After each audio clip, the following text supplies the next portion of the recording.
हिमाचल प्रदेश में W form GST की राशि का भुगतान न होने से ठेकेदार हड़ताल पर चले गए हैं। इससे प्रदेश में विकास कार्य ठप हो गए हैं। ठेकेदार टेंडर में भाग नहीं लेंगे। जो भी कार्य चल रहे हैं उन सभी को बंद करने का फैसला लिया है।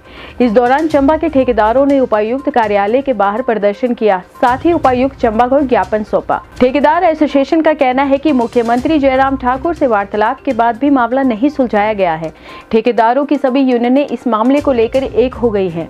उनका कहना है कि जब तक उनकी मांगों पर विचार नहीं किया जाता तब तक उनका विरोध जारी रहेगा। देश कॉन्ट्रैक्टर वेलफेयर एसोसिएशन की फैसले के आधार पर आज हम जिला चंबा के सभी ठेकेदार यहाँ पे इकट्ठे हुए और हम जो ज्ञापन है वो जिलाधीश महोदय के माध्यम से सरकार को आज सौंपेंगे। यहाँ पर जैसे एम फार्म के लिए ठेकेदारों को मुश्किल हो रही है, इसकी वजह से सारी पेमेंटें बंद हैं। हम सरकार से अनुरोध करेंगे कि जल्द से जल्द इस मसले को निपटाया जाए। इसी प्रकार से जीएसटी का मामला है, उसके लिए भी हमने पहले सरकार को अपनी तरफ से एक आवेदन किया है, उसको भी जल्द से जल्द निपटाने की कृपा करें। हम मुख्यमंत्री महोदय से आग्रह करते हैं कि जितने भी हम कॉन्ट्रैक्टर हैं वो सरकार का ही कार्य हिमाचल प्रदेश में कर रहे हैं।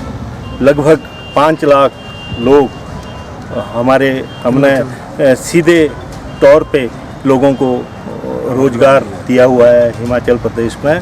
तो इसी प्रकार से जहां हम तरक्की का कार्य कर रहे हैं वहां हम लोगों को रोज़गार भी दे रहे हैं। बाहर की स्टेट से जैसे हमारा मटेरियल आ रहा है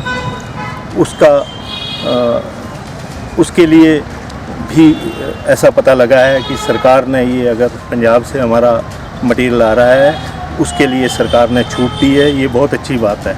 यहाँ से जो फल की गाड़ियाँ या लकड़ी की गाड़ियाँ जाती हैं वो बाहर से माल ये ठेकेदार को पता नहीं होता कि कहाँ से ला रहे हैं, वो लेके यहाँ आते हैं और हम उसका स्टॉक करते हैं, उसी को यूज करते हैं। उनको भी काम मिलता है इसी आधार पर। और ये जो माल लेके आती हैं गाड़ियाँ पठानकोट से, चक्की से, ये पूरा वहाँ क्रशर वाले जो हैं वो पूरा एम फार्म नहीं देते। इसी कारण हमें समस्या आ रही है। ठेकेदार कोई अवैध खनन नहीं करता।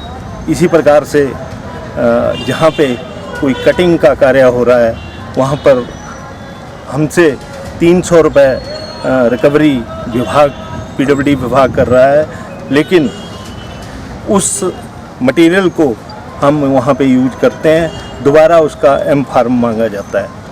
ये सरकार अगर 300 रुपये के हिसाब से कॉन्ट्रैक्टरों से पैसे वसूल रही है तो दोबारा एम फार्म के कोई पैसे नहीं लगने चाहिए। और उसी मटेरियल को हम वहाँ पे अगर यूज करते हैं कहीं क्रेटों में या कहीं उसकी हाथ से तुड़ाई करा के बजरी बनाते हैं या क्रश करके बजरी बनाते हैं तो उसके पैसे बिल्कुल नहीं लगने चाहिए। आज पूरे हिमाचल प्रदेश में ये माननीय जिलाधीश के महोदय से ये ज्ञापन दिया जा रहा है।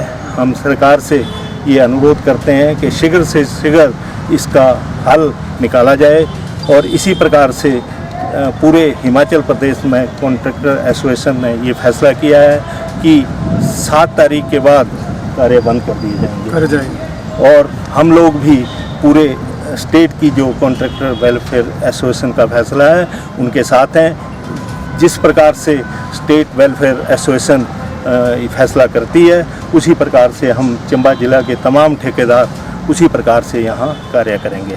जहाँ तक ये रेत बजरी और जो ये एम फार्मों का मसला है वो जितने भी क्रैशर यहाँ पे लगे हैं उनसे पूरी एम फार्म की सुविधा हो, इस प्रकार का सरकार कदम उठाए।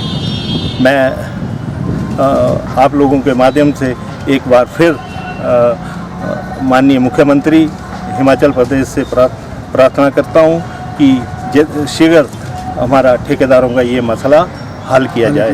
धन्यवाद। मैं थोड़ा सा बात शेयर करना चाहूँगा जैसे हमारे माननीय कमल जी ने सारी रूपरेखा सरकार के ध्यान में लाई, परंतु इसमें एक विषय हरियाणी वाली बात इस प्रकार की है, जब लोक निर्माण विभाग हमारे से एम फॉर्म से भी ज़्यादा रॉयल्टी काट रहा है और अगर उन्होंने आगे ये रॉयल्टी जमा नहीं करवाई है उसके लिए ठेकेदार तो रिस्पॉन्सिबल नहीं है। जबकि हमने हमारी रॉयल्टी आज तक रॉयल्टी काटने के बगैर तो हमें पेमेंट ही नहीं दे रहे हैं, रॉयल्टी काटी जा रही है।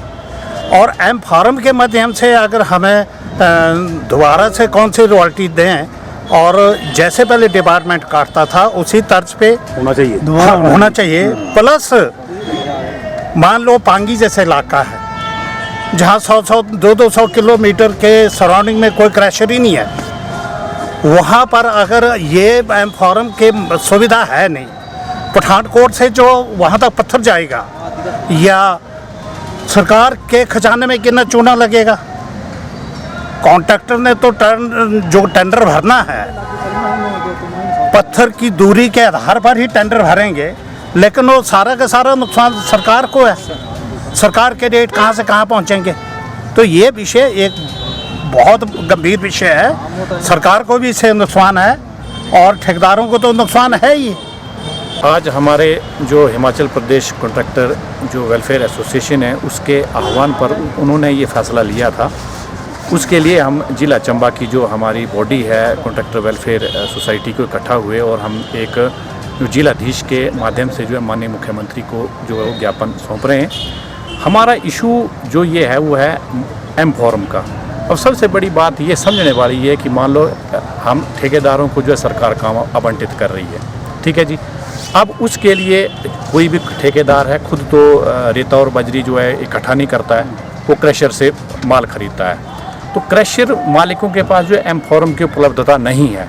तो सरकार इस विषय पे क्यों संजीदा नहीं है, उनको ये उनके माध्यम से ये सोल्यूशन निकलना चाहिए कि वो एम फॉर्म की अवेलेबिलिटी जो है वो क्रशरों पे हो। अगर नहीं है, मान लो उनके पास एम फॉर्म की उतनी कैपेसिटी नहीं है, तो कोई ना कोई ऐसी पॉलिसी जो बने ताकि सब माइनिंग जो ये एम फॉर्म है इजली अवेलेबल हो। सरकार के खजाना भी जो है इससे मतलब जो है वो अगर और एम फॉर्म इशू करते हैं और उनको अगर परमिट मिलता है, किसी को भी मिलता है, तो सरकार को खजाना भी भरेगा, सरकार की जो है वो आय भी बढ़ेगी। तो एक तरह से जो है ये एक तरफ से मान लो काम आवंटित करना, मान लो किसी को 50 करोड़ का काम आवंटित हो गया, 100 करोड़ का काम, हिमाचल प्रदेश में करोड़ों के काम आवंटित हो रहे हैं। अब उसका सैंड एग्रीगेट तो है नहीं, तो काम चलेगा कैसे।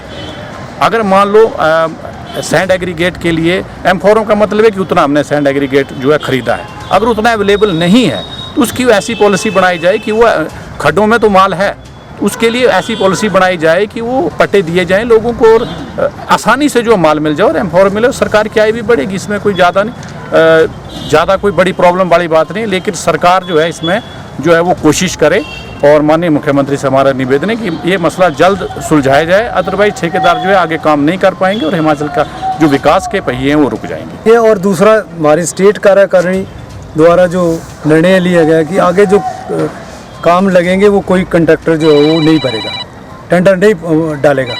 तो मैं चंबा ये जितनी हमारी एसोसिएशन है मैं इनको आदेश या इनसे रिक्वेस्ट करता हूँ कि आगे कोई भी टेंडर जो है ऐसे जब तक ऊपर से कोई दिशा निर्देश नहीं आते तो कोई टेंडर नहीं भरेंगे।